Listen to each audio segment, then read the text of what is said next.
안녕하세요. 건강한 삶을 위한 슬기로운 선택, 최진용의 건강상담소 이수경입니다. 인생에서 중요한 것은 무엇이라고 생각하시나요? 사람마다 중요한 것은 모두 다르겠지만 건강이 중요하다는 점은 모두가 동의할 텐데요. 질병은 1000개나 있지만 건강은 단 1개밖에 없다라고 합니다. 1개밖에 없는 우리 건강, 항상 챙기면서 또 관리하고 중요하게 여겨야겠습니다. 여러분의 소중한 건강을 챙겨드리는 최진용의 건강상담소, 오늘도 여러분의 건강지킴이 최진용 박사님과 함께합니다. 박사님 안녕하세요. 안녕하세요. 네, 오늘도 유익한 건강 정보 가득 기대해 보겠습니다. 최진용의 건강상담소는 여러분의 건강 고민을 전화상담 통해서 직접 해결해 드리고 있는데요. 잠시 후에 건강 고민 가지신 시청자분 전화로 직접 만나보겠습니다. 오늘은 먼저 옆구리 통증에 대해 살펴보겠습니다. 심하게 운동을 하지 않았는데도 옆구리가 시리고 또 아픈 경우가 있죠. 박사님, 옆구리 통증은 구체적으로 어떤 질환을 말하나요? 옆구리 통증은 일단 증상을 먼저 이야기한다고 보시면 되는데요. 옆구리는 여기 겨드랑이 아래부터 옆구리, 그 다음에 허리에 이제 옆쪽까지를 통칭해서 옆구리 쪽에 겨드랑이, 옆구리, 응치 위로 해서 허리 옆쪽으로 해서 나타나는 부위를 통칭해서 통증이 나타나는데 이러한 것을 옆구리 통증이라고 말을 하고 있습니다. 네, 그렇군요. 보통 옆구리 통증을 호소하시는 분들을 보면 콕콕 쑤시듯이 아프다고 하시는 분들도 있고 또 누웠다가 일어날 때 아프다고 하시는 분들도 있고 좀 다양한 증상으로 나타나고 있는 것 같아요. 보통 옆구리가 아프고 또 뻐근한 이유가 있을까요? 크게 먼저 4가지로 볼 수가 있습니다. 첫 번째는 이제 대상포진인데요. 이 대상포진의 증상이 대부분 이제 옆구리로 해서 가슴으로 해서 등까지 이렇게 띠를 두르면서 나타나는데 처음에는 통증이 나타나기 때문에 옆구리 통증으로 알고 있는 경우가 있습니다. 그래서 대상포진에서 이 옆구리 통증이 먼저 많이 발생을 하고, 두 번째는 근육통 또는 늑간이 이제 옆구리가 골절이 돼서 이렇게 통증이 오시는 분들이 있습니다. 그래서 하지 않던 운동을 좀 많이 하거나 그렇지 않으면 갑자기 무거운 물건을 많이 들거나 이런 경우에 통증이 오는 경우, 또 연세가 높아지면서 골다공증이 있는 분들에 한해서 순간적으로 재채기를 하거나 충격을 많이 오는 경우에 이 늑간에 옆구리에 골절이 오는 경우가 있습니다. 세 번째는 옆구리 통증 중에서 가장 심한 통증인데요. 요로 감염을 통해서 요로결석이라든지 신우신염이라든지 이런 신장의 병증, 요로의 병증으로 오한 발열이 나타나면서 소변이 시원치 않으면서 옆구리 통증이 나타나는 경우가 있고, 마지막 4번째는 동의보감에 나와 있는 기울협통인데, 우리가 스트레스나 이제 분노를 많이 표출을 하는 경우, 우라가 있는 경우에 특별히 물건을 많이 들거나 어디 부딪히지도 않았는데 옆구리가 뜨끔뜨끔 시리고 이렇게, 그래서 기분이 좋을 때는 통증이 나타나지 않다가 마음에 불편한 바가 있거나 내 일이 뜻대로 잘 되지 않을 때 또는 내가 분노를 많이 표출을 했을 때 옆구리에 통증이 나타나는 특징이 있습니다. 네, 그렇군요. 방금 대상포진을 말씀을 해주셨는데요. 이 밖에도 옆구리 통증이 이런 질환 때문에 생기는 경우가 많다고 해주셨어요. 아무래도 왼쪽이나 오른쪽 옆구리에 생기느냐에 따라서 이런 질환이 좀 나뉠 것 같은데, 먼저 왼쪽 옆구리 통증을 동반하는 질환이 무엇인지 한번 같이 알아보면 좋을 것 같습니다. 그런데 먼저 이제 이 왼쪽과 오른쪽 옆구리의 통증이 나누어서 나타나는 경우가 있는데, 이 질병에 의해서는 대부분 왼쪽에 나타나기도 하고 오른쪽에 나타나는 증상들이 있습니다. 그래서 대상포진의 경우에는 왼쪽으로 오시는 분도 있고 오른쪽으로 오시는 분도 있고, 그 다음에 신우신염이라든지 요로결석이라든지 허리에 통증이 있을 때 이 자체적으로 왼쪽으로 문제가 오는 경우가 있고 오른쪽으로 오는 분들이 있습니다. 예, 그런데 특히 이제 이 좌측으로 통증이 많이 오는 경우에 우리가 특징적으로 하나 생각해야 되는 게 이제 췌장의 이제 기능이 떨어졌거나 췌장에 어떤 문제가 생겼을 때 왼쪽으로 좀 통증이 오는 경우가 많고, 오른쪽 옆구리에 통증이 있는 경우는 오른쪽에 예, 위장이 있고 그 다음에 이제 간과 이제 담낭이 있습니다. 그래서 이제 간장이나 담낭의 기능이 떨어질 때 오른쪽으로 통증이 오기는 하지만, 예, 구체적으로 옆구리에 통증이 온다고 했을 때는 정확하게 이제 원인이 예, 신우신염이나 대상포진이 있어도 예, 또는 이제 췌장이 있어도 이게 이제 오른쪽으로 약간 번져가는 경우도 있기 때문에 꼭 전문가의 진단을 받아볼 필요가 있겠습니다. 그렇군요. 단순하게 이 왼쪽 옆구리 통증만 있다고 해서 이렇게 딱 단정 짓기는 힘든 것 네, 같습니다. 그렇습니다. 네, 그렇다면 오른쪽 통증은 어떤 질환으로 예, 보면 오른쪽도 좋을까요? 마찬가지입니다. 오른쪽에 이제 특징적으로 나타나는 게 오른쪽 배꼽 아래쪽에 이제 맹장이 있지 않습니까? 예, 그래서 대부분은 예, 오른쪽 아랫배로 해서 옆구리까지 맹장염이 있을 때 통증이 오는 경우가 있고, 또 오른쪽에는 간장과 담낭이 있으니까 우리가 술을 많이 먹거나 예, 그 다음에 이제 담낭 결석이 있을 때 오른쪽으로 오는데, 이게 환자들마다 약간 가운데나 왼쪽으로도 오는 경우이기 때문에 항상 옆구리의 통증이 내가 뭐 특별히 소변도 잘 보고 소화도 잘 되고 뭐 물건을 좀 많이 들어서 옆구리가 아프다 이런 경우에는 괜찮은데, 내 일상생활에 무리한 게 없고 예, 그 다음에 건강검진도 잘 받고 특별히 아픈 곳이 없는데 갑자기 옆구리 통증이 나타난다, 이 통증도 심하게 나타난다, 이런 경우에는 통증이라는 것은 내 몸에 어디에 이상이 있다는 것을 우리 몸에서 표현을 하는 것이기 때문에 이때는 꼭 전문가의 예, 병원의 진단을 정확하게 받아보는 게 필요하겠습니다. 네, 알겠습니다.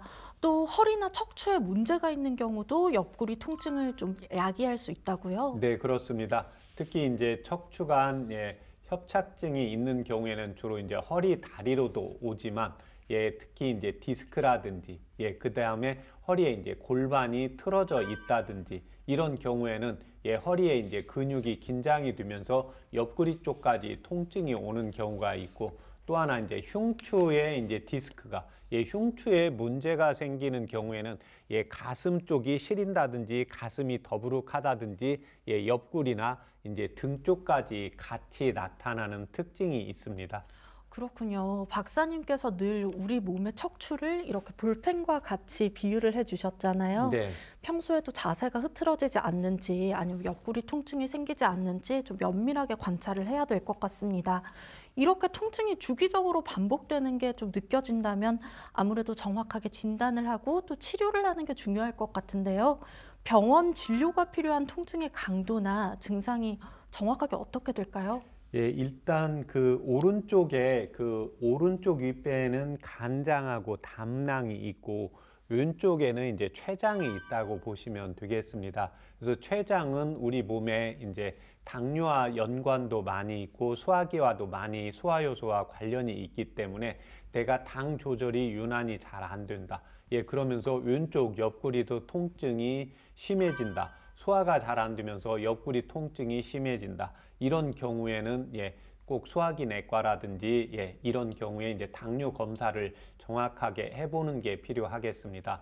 또 하나 이제 신우신염이라든지 요로 감염이라든지 요로 결석이 있을 때, 특히 이제 여성분들의 경우에 이제 방광염이 있을 때 아랫배에 통증이 나타나면서 옆쪽으로 해서 옆구리를 타고 올라오는 경우가 있는데, 이런 경우에는 특히 이제 소변을 볼 때 아프면서 오한 발열이 증상이 나타나면서 옆구리의 통증이 심하다, 이런 경우에는 바로 응급실이라든지 가까운 병원에서 진료를 받아보는 게 좋겠습니다.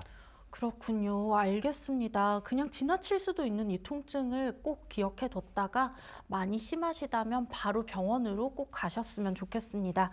그렇다면 한방에서는 옆구리 통증 있는 환자를 어떻게 관리하고 치료하고 있을까요? 예, 크게 이제 아까 원인이 5가지인데요. 크게 한방에서 볼 때 이제 5가지로 보고 진료를 하고 치료에 임하고 있습니다. 첫 번째는 어떤 원인, 대상포진이면 대상포진 또는 허리 디스크라든지 그 다음에 흉추 디스크라든지 이러한 질병의 원인이 있을 때는 질병의 원인을 옆구리 통증의 원인인 질병을 정확히 치료하는 게 필요하겠습니다. 두 번째는 어혈로 인한 옆구리 통증입니다. 이런 분들은 대부분 이제 교통사고가 났다든지, 다쳤다든지, 우리가 어디서 넘어졌다든지 이러면서 통증 부위가 일정하고 옆구리 부분을 눌렀을 때 더 통증이 심해지는 경우가 있습니다. 세 번째는 이제 스트레스나 이제 분노로 인한 옆구리 통증, 기울협통이라고 하는데요. 이런 경우에는 이제 기분이 좋으면 옆구리 통증이 나타나지가 않습니다.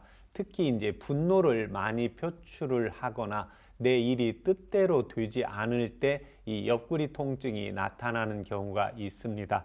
네 번째는 근육통입니다.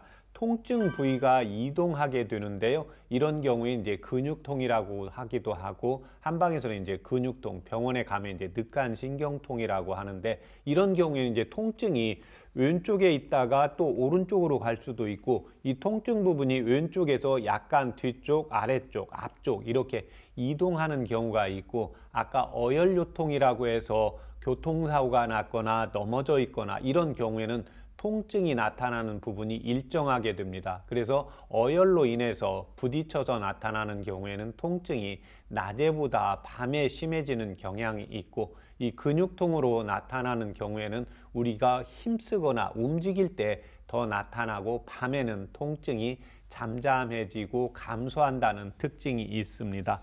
마지막 5번째 동의보감에 나와 있는 건협통, 마를 건자에 옆구리 협자에 아프다는 통증인데요. 이런 경우에는 이제 몸이 쇠약해지고 노약자분들의 경우에 통증이 나타나는 경우가 있습니다. 그래서 이런 분들의 이제 맥상을 보면 맥이 무력하고 힘이 없고 식사도 잘 못하게 되고 피부를 만지면 피부가 아주 건조하고 꺼끌꺼끌한 느낌이 나타나게 됩니다. 그래서 이 옆구리 자체가 이완이 되는 게 아니라 수축이 되니까 그 안에 이제 신경이나 혈관들이 제대로 운동을 못하고 혈액순환이 안 되면서 통증이 나타나는데 이 건협통의 증상은 주로 이제 오른쪽으로 많이 나타난다는 특징이 있습니다. 네, 그렇군요. 그렇다면 옆구리 통증으로 고통받으시는 분들 도움되는 한방차가 있을까요? 일단 제가 병원에 검진상 특별히 이상이 없고 이제 질병이 없는 경우에 좌측 옆구리 통증, 오른쪽 옆구리 통증으로 나누어서 설명을 드리겠습니다. 좌측 옆구리가 아프실 때는 지실과 천궁을 6g 넣으시고 감초를 3g 넣어서 한방차로 이용을 하시면 됩니다. 이에 반해서 항상 통증이 나타나는데 나는 주로 오른쪽으로 통증이 많이 나타난다. 이런 경우에는 지각과 육개를 4g, 감초를 2g 해서 차요법으로 이용을 하시면 도움이 되겠습니다. 네, 그렇다면 또 이런 통증을 예방할 수 있는 생활 속 관리법도 있는지 궁금합니다. 일단 내 몸에서 통증을 나타내는 경우에는 내 몸에 어딘가에 이상이 있다는 걸 자기 자신한테 표현해 주는 거기 때문에요. 옆구리 통증을 간과하지 않는 게 제일 중요하고 두 번째는 이제 면역력을 높이는 생활 습관을 갖는 게 필요합니다. 우리가 잘 아는 걷기라든지 유산소 운동이라든지 근력 운동을 해서 내 몸의 이제 신진대사를 높이고 면역력을 높임으로 인해서 옆구리의 통증을 예방하고 또 치료하는 효과도 있게 되겠습니다. 네, 알겠습니다. 이렇게 옆구리 통증이 나타났을 때 간과하지 말고 신속하게 치료받는 것도 무엇보다 중요하겠습니다. 최진용 박사님과 함께하는 건강상담소, 함께하는 방법을 알려드립니다. 건강에 대해 궁금한 점이 있으신 분들은 서울 02-823-2000번으로 전화 주시면 되고요. 원음방송TV 카카오톡 채널도 언제나 열려 있습니다. 건강 상식도 쌓고 또 건강 궁금증도 해결할 수 있는 최진용의 건강상담소, 오늘도 힘차게 출발하겠습니다.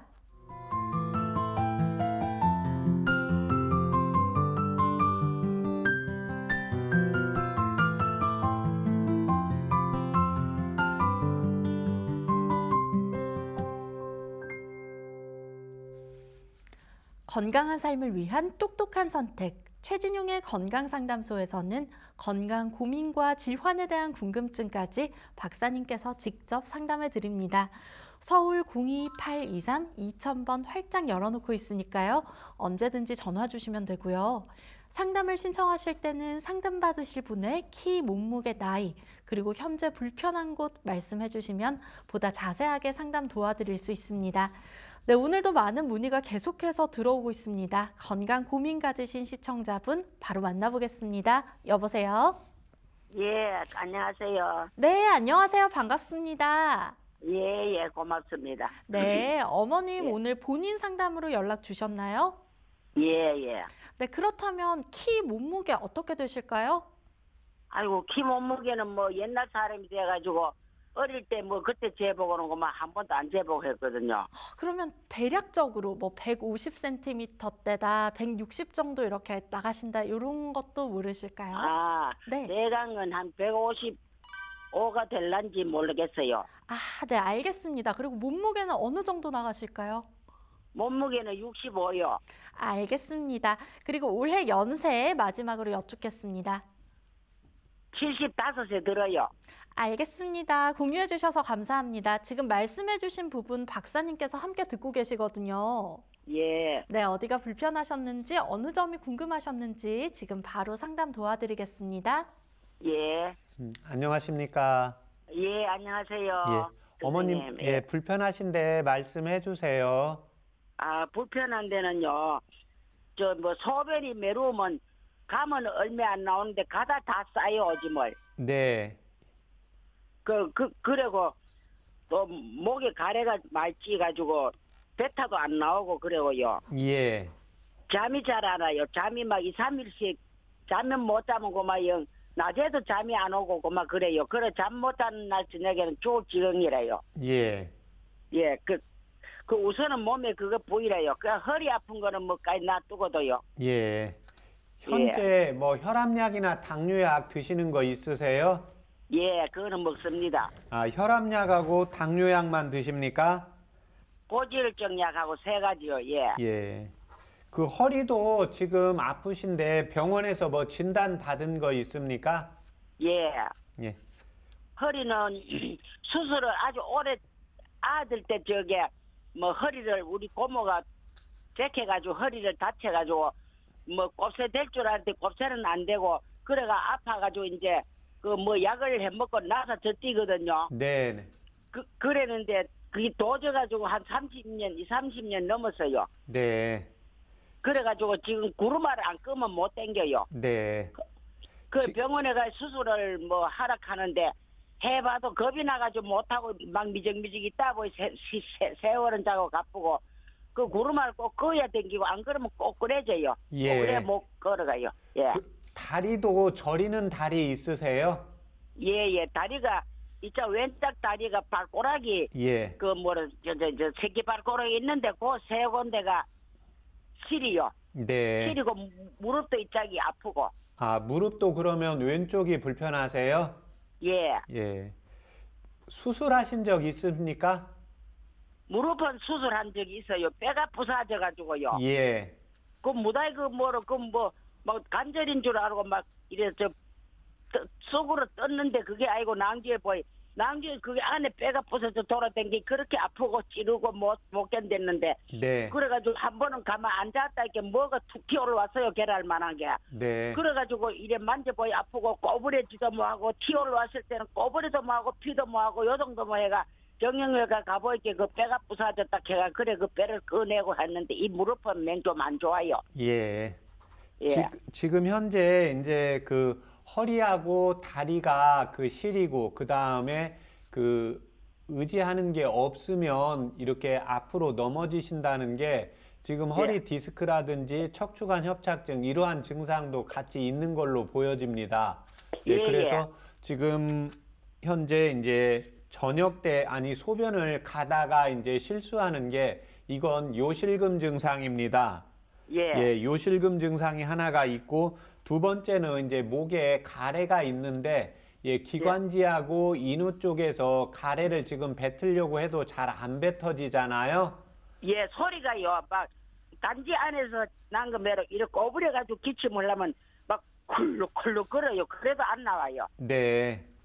이제 일단 그 목에 가래가 있는데 내가 뱉을 때 이제 쉽게 나오려면 가래가 묽어져야 됩니다.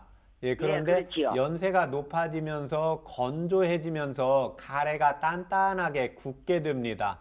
그래서 그래요. 가래를 이제 묽게 만들어 가지고 쉽게 뱉을 수 있는 그 약을 제가 다시 불러드리겠습니다. 예, 세 번째는 이제 불면증인데 불면증은 현재 뭐 복용하시는 약은 없습니까? 다른 거는 없고 이제 당뇨약 그거 세 가지라요. 우선은. 예. 예, 그 요실금은 이제 어머님 세대 이제 여성분들이 출산하고 이제 연세가 높아지면서 그 요도괄약근이 이제 약해져서 방광에 이제 소변이 찼을 때 예, 내가 소변을 보러 가는 중에 요도괄약근에 힘이 없어지니까 그게 풀어지면서 이제 요실금 증상으로 나오게 됩니다. 예. 현재 소화는 어떠세요? 소화요. 예. 소화는 어떨 때는 뭐 똥도 대중도 뭐 해요. 조금 뒤고 이제 좀 소화는 잘 되는 편인데 어떨 때는 또 뭐 물주룩한 게 그냥 뭐 나오고 그냥 그래요. 대중도 없고. 네. 대변은 매일 잘 보십니까? 예. 네. 이때 도움이 되는 한방차 불러드릴 테니까 적으실 준비가 되어 있습니까? 예. 예. 지금 이제 요실근이기 때문에 내 몸에 요도괄약근에 힘이 생겨야 되는데 그 복부에서 불필요한 이물질이 빠져나가야 되거든요. 예, 먼저 창출. 예, 적으셨어요? 예, 그다음에 산조인초. 삼조인초요. 예. 삼조. 아니, 인초. 매산자의 산입니다. 예, 삼. 예, 산조인초. 예, 삼조인초. 예. 그 다음에 백출. 예. 오가피. 예. 예. 적으셨어요. 그 다음에 익지. 익필요. 아니, 익자, 지자입니다. 입자, 시자요. 예. 아. 더할 익자에, 지혜로울 지자. 입자, 시자. 예. 예, 거기에다가 감초 넣으시고요. 예. 예, 그렇게 해서 그걸 각각 5g씩 하세요. 예. 예, 그렇게 해서 물을 1800cc 넣으시고요. 예.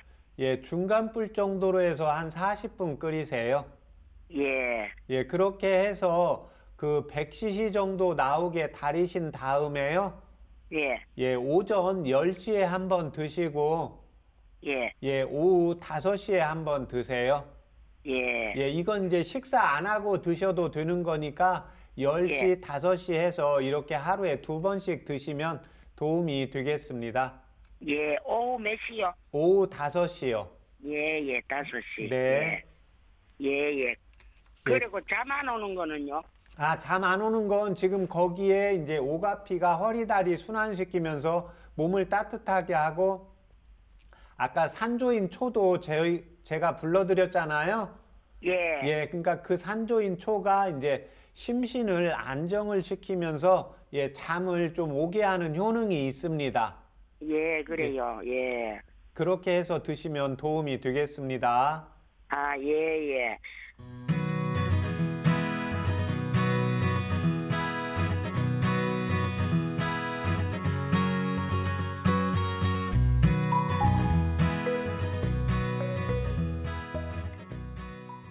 네, 오늘 전화 주셔서 감사드립니다.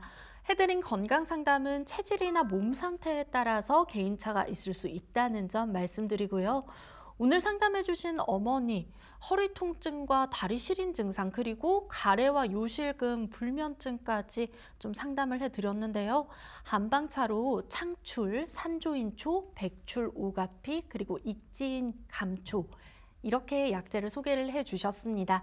박사님, 익지인에 대해서 좀 자세하게 상담을 해주셨는데 어떤 약재일까요? 예, 이 익지는 동의보감, 특히 이제 내상문에도 나오고 그 소변을 참지 못하는 요실금에도 나오게 되는데, 심장의 근육에 힘을 생기게 해서 요도관략근으로 피를 보내주면서 요실금이라든지 소변을 참지 못하는 이러한 기능을 개선시키는 효능이 있습니다. 네, 여기서 이제 제가 연세 드신 분이 어머님께서 익지 거기다가 인인데, 저희가 어머님한테는 다시 한번 전화해서 문자를 드리고, 우리 시청자분들은 더할 익자에 지혜로울 지자에 인자한 인자 씨인자인데요, 익지인입니다. 그래서 이 익지인이 동의보감, 방광문, 또 본초 한의학의 이제 본초서인 본초 강목에 있는데요. 이 약재가 심장을 튼튼하게 하면서 방광의 요도관역근을 강하게 해줍니다. 왜 이제 심장약을 넣냐면요, 우리가 이제 뭐 긴장하거나 시험을 보거나 남 앞에서 면접을 보러 간다든지 이랬을 때 우리가 긴장하면 화장실을 여러 번 왔다 갔다 하게 되거든요. 그래서 이때 이제 심장의 기능을 근육 덩어리에 이제 힘이 좋게 만들어져서 요도괄약근 쪽으로 피를 잘 보내서 힘이 생기게 해주는 거기 때문에 이 익지인이 심장약이면서 방광을 좋게 하고, 또 하나 이제 동의보감의 본초문에서는 이 심장의 기능은 따뜻하게 하는 성질이 있기 때문에 따뜻하게 두면 위장의 기능을 좋게 합니다. 그러면서 평소에 이제 연세가 들어가면 몸이 차가워지고, 또 위장 기능이 겨울이 될 때는 차가워서 운동이 안 되기 때문에 동의보감에서는 화생토 원리에 의해서 위장 기능이 떨어질 때도 이 익지인이라는 차를 한방차로 많이 이용을 하고 있습니다. 네, 그렇군요. 또 불면증에 대해서도 좀 진지하게 상담을 해주셨는데요. 아무래도 요즘 현대인들 불면증 참 많이 겪고 있습니다. 우리 현대인들을 위한 불면증에 도움되는 한방차도 소개를 해주실 수 있을까요? 이 불면증이 생기는 이제 원인에 따라서 조금 달라지는데요. 연세가 60세 이상 높아지면 내가 특별히 질병이 없어도 잠이 깊이 안 들고 자다가 꿈이 많아지는 경우가 있습니다. 이런 경우에는 이제 양기와 음기의 부조화로 나타나기 때문에 연세가 60세 이상 된다, 이런 경우에는 당귀와 산조인 초를 이용을 하시면 도움이 되겠습니다. 이에 반해서 60세 이하로 젊으신 분들 스트레스 받았을 때 잠이 안 오는 경우에는 향부자와 산조인 초를 한방차 요법으로 이용을 하시면 도움이 되겠습니다. 네, 그렇군요. 제가 그냥 어디서 듣기로는 이 산조인을 그냥 먹는 것보다 볶아서 먹으면 더 좋다고 들었는데 차이가 있나요? 있습니다. 그래서 그 한의학의 본초서인 본초 강목에서 이 산조인을 잠이 오는데 쓰기 위해서, 그래서 불면증에 쓰기 위해서는 반드시 볶아야 됩니다. 약간 검게 볶는 게 좋고, 이에 반해서 나는 뭐 공부하는 수험생들이라든지 잠이 너무 많은 분들도 있거든요. 이렇게 기면증이라든지 이런 경우에는 산조인을 볶지 말고 생산조인을 차요법으로 이용을 하시면 도움이 되겠습니다. 네, 알겠습니다. 이렇게 여러분의 건강 상담을 직접 도와드리는 최진용의 건강상담소, 본인 상담부터 가족 상담까지 모두 가능하니까요. 건강에 대한 궁금증이 있으시다면 서울 02823-2000번 혹은 SNS로 참여해 주시면 됩니다.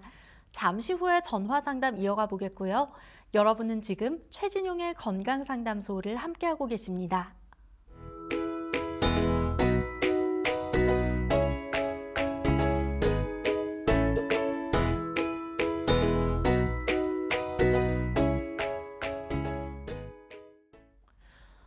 알고 먹으면 더 도움되는 식재료를 살펴보는 슬기로운 건강 밥상입니다.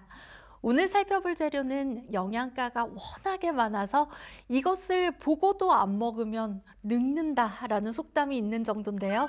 이것은 바로 대추입니다. 오늘은 대추에 대해서 박사님과 함께 살펴보겠습니다.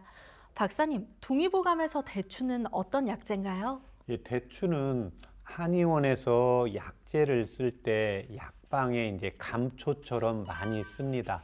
그래서 양념이라고 보시면 됩니다.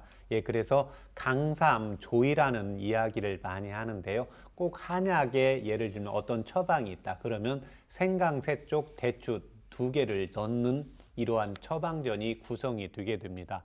이 대추는 동의보감에 보면 단맛이 있으면서 독이 없습니다.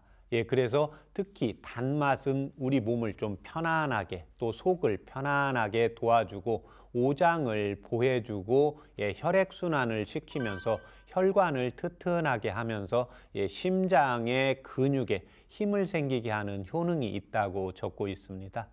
네, 박사님께서 소개해 주시는 한방차에도 참 자주 등장하는 게 이 대추인데요. 네. 대추가 몸을 따뜻하게 하는데 효과적이라고 하죠. 네, 맞습니다. 이 대추는 동의보감에 또는 한의학의 이제 본초서인 본초 강목에 또 의학인문에 보더라도 대추는 성질이 따뜻합니다.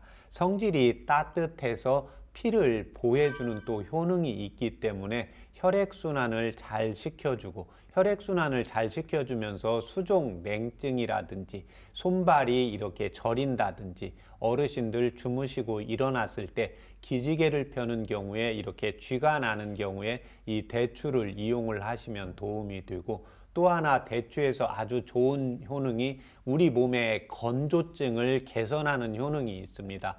그래서 안구가 건조하다. 요즘 날씨가 춥기 때문에 환경을 좀 따뜻한 데서 생활을 하시는 분들의 경우에는 안구가 건조한다, 코가 건조해진다, 또 입이 자꾸 마르고 건조해진다, 여성분들 피부가 건조해진다, 이런 건조증을 촉촉하게 윤기가 나게 하는 효능이 있고 마지막으로 제일 중요한 작용이 있는데요. 사람의 의지를 강하게 하는 효능이 있습니다.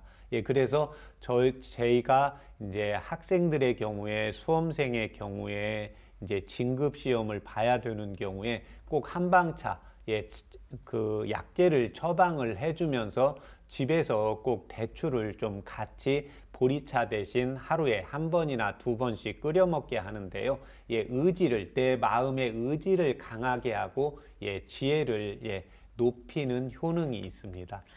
네, 그렇군요. 또 제가 대추하면 생각나는 사례가 저는 대추를 말린 대추만 늘 보다가 얼마 전에 생대추를 봤는데 진짜 이만하더라고요, 대추가. 네. 이 생대추가 아삭아삭하면서도 또 비타민C의 보고라고 할 정도로 비타민C를 많이 함유를 하고 있다고요? 네, 그렇습니다. 이 생대추에는 이제 비타민C에 대량으로 함유하고 있고 특히 이제 사과보다 50배 정도 이상을 함유하고 있고 비타민C가 많다고 알려진 감귤, 귤보다 7배나 많은 비타민C를 함유하고 있는 것으로 알려져 있습니다. 이외에도 이제 철이라든지 인 그리고 칼슘이나 비타민 이러한 여러 영양분들을 많이 함유하고 있습니다. 특히 이 비타민C는 우리 몸에 이제 나타날 수 있는 유해산소로부터 내 질병을, 내 몸을 방어할 수 있는 것을 도와주기 때문에 피부에 이제 면역이라든지 감기 등과 같은 나쁜 바이러스나 균으로부터 우리 몸을 보호해주는 효능이 있습니다. 네, 그리고 말린 대추는 약재뿐만 아니라 곶감말이 만들 때 음식 재료 같이도 많이 쓰이고 또 고명으로도 많이 활용이 되고 있는데요. 주목해야 하는 대추 효능은 어떤 게 더 있을까요? 이 대추에는 특히 이제 제가 아까 방금 이제 의지력을 강하게 하는 효능이 있다고 했는데요. 내 의지가 강하고 안정이 되어 있기 때문에요. 신경을 안정시키는 성분이 들어 있어서 스트레스와 또 불면증 개선에 효능이 있고 또 하나는 이제 노화를 방지하면서요. 내 몸에 이제 면역력을 회복하고 또 기력을 올리는 이러한 효능들이 있습니다. 그렇군요. 이렇게 우리가 오랜 세월 먹어온 대추이기 때문에 특별히 부작용이 없을 것 같다는 생각도 드는데요. 주의해야 할 사람이 혹시 있을까요? 예, 그렇습니다. 대추는 성질이 따뜻하고 아주 단맛이 납니다. 예, 그래서 성질이 따뜻하기 때문에 열이 많은 소양인이나 태양인 체질, 또 당뇨약을 복용하고 있는 경우에는 꼭 전문 한의사의 이제 진단을 받고 예, 대추를 적절하게 섭취하시면 도움이 되겠습니다. 네, 그렇다면 이렇게 건강에 이로운 대추를 어떻게 먹는 게 좋을까요? 예, 대추를 먹을 때는 항상 끓여서 드시는 게 좋고, 특히 우리가 이제 삼계탕집에 가면 대추를 이제 모양상 이쁘게 해서 예, 썰지 않고 예, 그다음에 넣는 경우가 있는데, 동의보감에서 음식이나 약재에 넣을 때는 예, 맛으로 넣을 때 예, 뭔가 예, 시각에 이쁨을 넣기 위해서는 썰지 않아도 괜찮지만 그 대추의 십이경맥을 좋게 하는 예, 심장을 튼튼하게 하고 내 몸을 촉촉하게 하고 기운을 나게 하는 정말 영양의 보고로 먹을 때는 음식에 넣거나 차로 마실 때는 반드시 썰어서 이렇게 차로 끓이고 음식에 넣어야 예, 대추의 영양분이 잘 우러난다고 보시면 되겠습니다. 주의할 점이 하나가 있는데, 생대추가 비타민C의 보고지만 생대추를 먹는 경우에 뭐 어쩌다 한두 개 먹는 경우는 괜찮은데 4개 이상 계속해서 반복적으로 자주 섭취하는 경우에는 예, 복통과 설사가 나타날 수가 있기 때문에 피하시고 꼭 대추를 예, 말려서 마른 대추를 예, 섭취를 하시고 마른 대추를 차요법으로 또 음식에 넣는 게 도움이 되겠습니다. 네, 이렇게 지금까지 슬기로운 건강밥상, 오늘은 대추에 대해 살펴봤는데요. 따뜻한 대추차 혹은 대추를 올린 음식으로 건강을 챙겨보시면 좋겠습니다. 궁금한 식재료나 자신의 체질에 맞는 식재료가 알고 싶다면 원음방송TV 카카오톡 채널로 문의해 주시면 되고요. 잠시 후에 여러분의 건강 궁금증을 해결해 드리는 건강상담소가 이어집니다.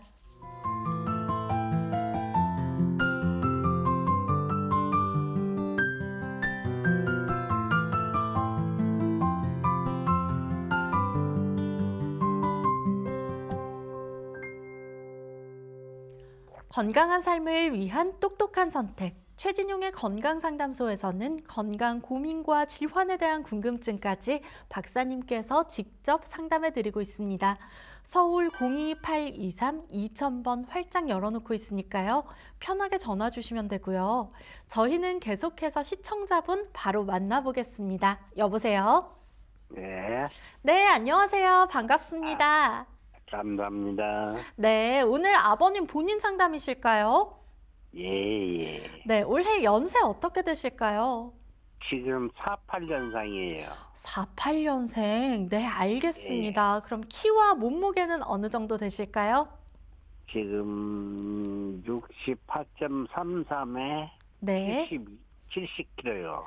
네, 168.33에 72kg. 네, 자세한 설명 해주셔서 정말 감사합니다. 저희 해주신 설명 옆에 박사님 함께 듣고 계시거든요. 예. 네, 어디가 궁금하셨는지, 어느 부분이 불편하셨는지 지금 바로 상담 도와드리겠습니다. 예, 감사합니다. 안녕하세요. 네, 안녕하세요. 불편하신데 말씀해 주세요. 예, 저는 다름이 아니고 눈 때문에 그러는데요. 네.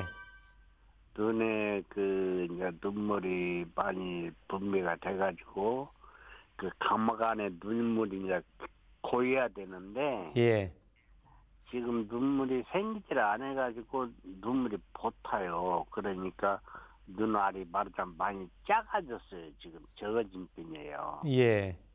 예, 그래서 이제 그 눈물이 생산이 안 되니까 근다고 시험 병원에서 그래서 지금 그 때문에 제가 예. 한번 드린 거 상담을 요 있는데요. 아, 그러면 이제 기존에 이제 눈보다 자꾸 눈물 생성이 안 되니까 이제 눈이 자꾸 작아지는다 이런 거죠? 그렇죠. 이제 예. 그 안에 이제 눈물이 나서 예. 생겨가지고 강박 안으로 들어가야 하잖아요. 예. 이제 눈 아래 들어가야 이제 눈 아래 그래야 이제 이렇게 팡팡해지는데 네. 그러지를 못하니까 네. 눈알이 적어지고 눈을 붙어갖고 시력을 잃죠. 아, 지금 그러면 이 시력은 어떻게 되세요? 지금 못 보고 있어요. 눈 아래 망막이 떨어져가지고 그한테 이제 실리콘 오일을 넣어놨어요. 지금 현재. 아, 그럼 망막 박리가 되어서 시력이 지금 양쪽 다 잘 안 나오시는 겁니까? 저는 눈이 한쪽밖에 없어요. 아, 한쪽은 의안이에요. 아, 그러면 이 한쪽 눈도 현재 그 망막 박리로 잘 안 보이시는 거예요?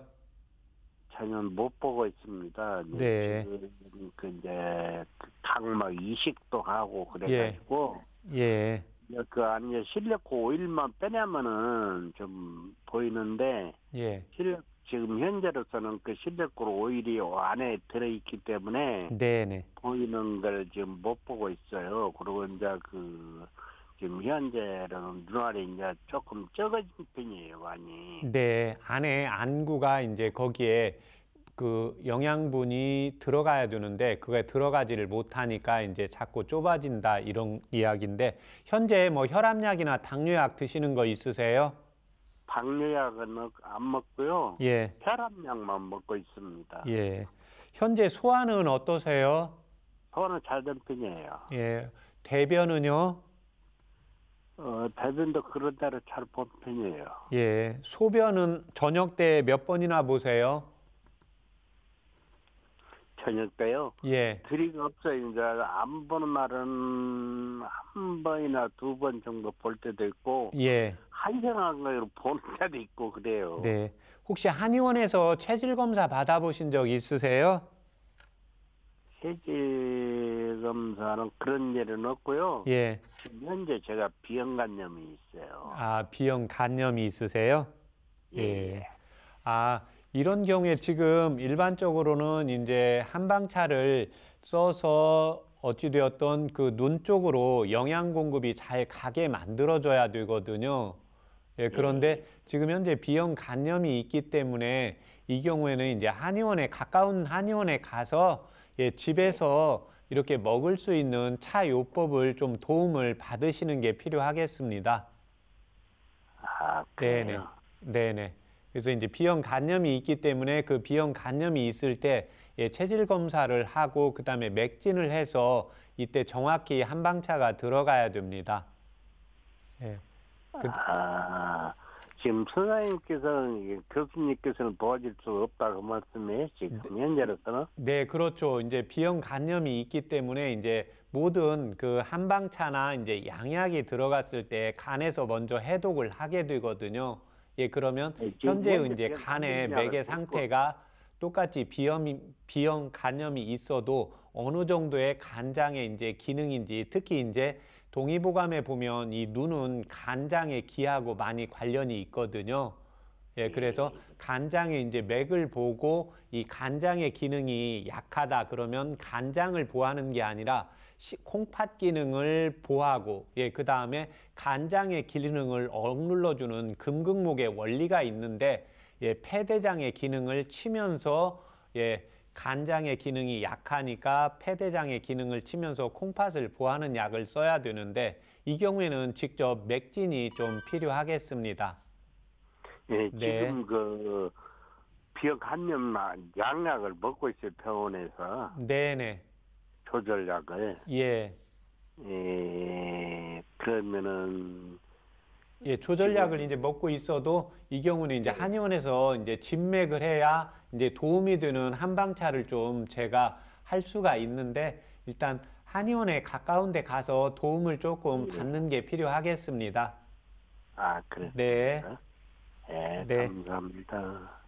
네, 오늘 전화 주셔서 감사드리고요. 오늘 해드린 전화 상담은 체질이나 개인 상황에 따라서 개인차가 있을 수 있다는 점 말씀드립니다. 앞으로도 방송 함께 하시면서 건강에 대한 고민 있으시거나 궁금한 점 있으시다면 서울 02823-2000번으로 연락 주시면 되고요. 저희는 계속해서 SNS로 올라온 건강 고민 상담 바로 만나보겠습니다. 안녕하세요. 저는 30대 직장 여성인데요. 1년 전부터 설사와 복통을 한 달에 2~3번씩 반복하고 있습니다. 설사나 복통 외에 특별히 아픈 곳이 없어 병원을 가지는 않았는데요. 크론병이 아닐지 걱정됩니다. 설사와 복통을 습관처럼 자주 하는 이유는 무엇이고 설사, 복통이 있을 때 진정시킬 수 있는 한방차가 있을까요? 하고 질문해 주셨어요. 박사님, 크론병에 대해서 상담을 주셨는데 상담자분처럼 설사나 복통이 잦으면 이 크론병 의심해 볼 수 있는 건가요? 예, 크론병의 이제 대표적인 증상 중에 하나이기는 합니다. 그렇지만 설사, 복통은 이 밖에도 과민성 대장 증상이라든지 장염이라든지 기능성 소화불량 증상에서 나타날 수가 있기 때문에 설사, 복통을 한다고 해서 누구나 다 크론병이라고 진단을 하지는 않고 정확하게 이제 진단을 받아보는 게 필요합니다. 네, 그렇군요. 그러면 우리 상담자분처럼 잦은 설사와 복통에 도움되는 한방차가 있을까요? 네, 있는데 일단은 이때는 이제 크론병이라는 진단 하에는 하지 않고 크론병이 있을 때는 염증이 있기 때문에 염증을 제거하는 약도 크론병의 염증의 부분이 어디에 있는가에 따라서 치료 방법이나 약물요법이 달라진다고 보시면 되고 그냥 일반적인 설사와 복통에 대해서 설명을 드리겠습니다. 일반적으로 그냥 설사를 좀 자주 한다 이런 경우에는 백복령과 감초를 차요법으로 이용을 하시면 도움이 되고 이에 반해서 뭐 음식물을 좀 많이 먹거나 조금 신경 쓰거나 이런 경우에 배가 자주 아픈 경우들이 있습니다. 그래서 복통의 경우에는 백작약과 감초를 차요법으로 이용을 하시면 되고 마지막으로 그냥 설사도 했다가 복통도 생겼다. 설사, 복통이 같이 나오는 이렇게 해서 반복이 되는 경우에는 백복령과 백작약과 감초 이 세 가지를 같은 분량으로 해서 차요법으로 이용을 하시면 도움이 되겠습니다. 네, 그렇군요. 박사님께서 말씀해 주신 따뜻한 한방차로 설사와 복통 때문에 고민하시는 상담자분께 도움 되셨으면 좋겠습니다. 이렇게 SNS로 올라온 건강 고민을 함께 살펴봤는데요. 건강 상담은 체질이나 개인 상황에 따라서 개인차가 있을 수 있다는 점 말씀드립니다. 앞으로도 방송을 함께 하시면서 아픈 곳 있으시다면 혼자 고민하지 마시고 서울 02823-2000번 혹은 SNS로 연락주세요. 시청자 여러분의 전화 참여 제가 기다리고 있겠습니다. 계속해서 SNS로 올라온 건강 고민 상담 한 편 더 만나보겠습니다. 안녕하세요. 40대 후반 직장 남성입니다. 잦은 회식으로 음주를 즐기고 고기나 치킨 등을 자주 먹다 보니 살도 많이 찌고 고지혈증 진단을 받았습니다. 음식 조절부터 당장 해야 한다고 하는데 회식을 빠질 수도 없고 식이요법을 어떻게 하면 좋을지 고민됩니다 하고 연락 주셨어요. 아무래도 연말이다 보니까 회식도 많고 또 모임도 많으시죠? 박사님, 고지혈증에 대해서 이렇게 고민 상담해 주셨는데 이렇게 잦은 음주와 또 고지방 식사가 고지혈증의 원인이 되겠죠? 예, 당연하죠. 첫 번째 이제 술은 칼로리가 아주 높습니다. 그래서 뭐 이렇게 잦은 음주는 당연히 이제 고지혈증의 원인이 되는데 특히 우리가 과음으로 남은 알코올은 중성지방을 이렇게 만드는 원료로 사용되어서 중성지방, 결국 지방이 합성되어서 내 몸에 이제 고지혈증, 지방이 많이 늘어난다고 보시면 되겠습니다. 또 하나, 내가 자주 먹는 지방, 체내로 흡수된 지방은 수용성 물질이 아니게 됩니다. 그렇기 때문에 이제 단백질과 합해져서 내 몸의 칼로리, 고지혈을 높이는 효능이 있습니다. 그래서 이 고지혈증의 원인은 크게 5가지로 볼 수가 있는데요. 첫 번째는 어떠한 음식이건 많이 먹는 경우입니다. 그래서 제가 여러 번 말씀을 드리는데 음식이 많고 적고는 어디의 상태, 내 몸의 위장관의 상태에서 달라진다고 보시면 됩니다. 그래서 밥이 한 공기가 정량이 아니라 내 몸은 내가 한 공기를 먹고 오늘이 지나고 또 내일이 되면 내 몸은 안타깝지만 젊은 분들은 왕성해지지만 나이가 50이 넘어가게 되면 내 몸의 위장관의 상태, 내 속의 상태는 조금 약해지게 되겠죠. 그래서 내가 어느 날은 한 그릇을 먹었는데 괜찮았는데 한 공기가 부담이 된다. 또는 음식을 더 먹었더니 부담이 된다. 이런 경우에는 내 위장관의 상태보다 많이 먹게 됩니다. 많이 먹는 경우에는 우리 몸은 예전부터 유전적으로 내가 먹고 남은 것은 대변으로 남아 내보내는 경우도 있지만 나이가 들어가면서는 신진대사가 잘 되지가 않고 또 제가 여러 번 말씀을 드렸는데 이 소장의 길이는 6m 정도 되는데 이걸 펼쳤을 때는 테니스 코트장 넓이만 하게 됩니다. 그래서 여기에 음식물의 찌꺼기가 자꾸 차곡차곡 차이게 됩니다. 이러므로 인해서 저장이 되면서 내가 음식을 다른 사람들보다 고기도 많이 먹지 않고 뭐 별걸 먹지도 않고 체중을 봤는데 몸무게도 많이 늘지 않았는데 배만 약간 나오는데 병원에서 건강검진을 받으면 고지혈증이 조금 의심되니 조심하세요. 이제 이런 이야기를 듣는 경우들이 있습니다. 그래서 내 몸의 상태, 위장관의 상태에 따라서 음식물이든 무엇든 조금 더 많이 먹으면서 이게 축적이 되면 고지혈증이 될 수 있다고 보시면 되겠습니다. 두 번째는 내 몸에서 필요 이상으로 고지혈증을, 지방을 만드는 분들이 있습니다. 이 지방은 우리가 먹는 음식물에 의해서도 지방이 생성이 되지만 또 하나는 내 몸에서 세포에서 지방을 만들고 또 하나 이 지방을 제일 잘 만드는 장기는 간입니다. 그래서 간에서 지방을 왕창 잘 만드는 경우가 있습니다. 그래서 평소에 우리 어렸을 때 보면 음식물을 고기를 먹지 않고 채소나 이런 경우만 먹어도 살이 잘 찌는 분들이 있고 음식물을 잘 먹어도 살이 잘 찌지 않는 분들이 있습니다. 이 경우에는 간에서 지방을 잘 생성을 하냐 생성을 하지 않느냐 이 영향입니다. 그래서 연세가 드시고 몸이 저체중인데 체중이 말라 있는데 병원에 가면 고지혈증으로 나오시는 분들이 있습니다. 이런 분들이 바로 간에서 지방을 많이 만듭니다. 지방을 많이 왜 만들까요? 그때는 이제 이유가 있겠죠. 내가 스트레스를 많이 받아도 그렇고 내가 활동량, 활동량이 많아도 간에서 지방을 많이 만들어야 됩니다. 그래서 이때는 반드시 이제 간장의 기능을 한 번 더 살펴볼 필요가 있습니다. 세 번째는 내 몸에서 필요 이상으로 제대로 이렇게 만들었는데 이 지방을 제대로 쓰지를 못합니다. 부신에서 이 콩팥 위에 있는 부신에서 이 갑상선에서 여성분들의 이제 난소에서 이렇게 지방을 만들면 제대로 씌워져야 되는데 여성분들도 이제 폐경이 되면 난소의 기능이 떨어지게 되는 거고 남성분들도 나이가 들어가면 생식 기능이 떨어지고 신진대사의 기능이 떨어지니까 내 몸에서 간에서 내가 또 음식물로 인해서 지방을 많이 먹어도 신진대사가 잘 되지 않기 때문에 쌓이게 됩니다.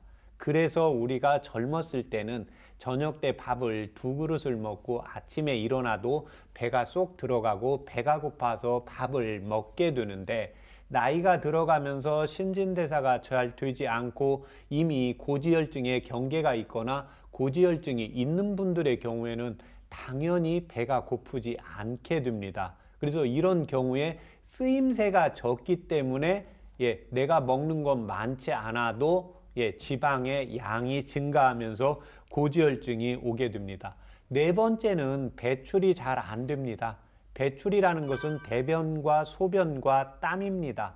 그래서 우리가 여름에 땀을 많이 흘리고 운동을 하고 일을 함으로 인해서 내가 개운한 맛을 느끼게 되고 소변을 볼 때도 시원하고 소변은 어떻게 됩니까? 혈액 속의 찌꺼기를 소변을 통해서 내보내게 됩니다. 그래서 제가 항상 문진상 소변을 보았을 때 항상 시원해야 되고 남는 느낌이 없어야 되고 또 소변에서 탁하면서 단백뇨가 빠져나가면 안 되게 됩니다. 특히 고지혈증에서 제일 중요한 게 대변입니다.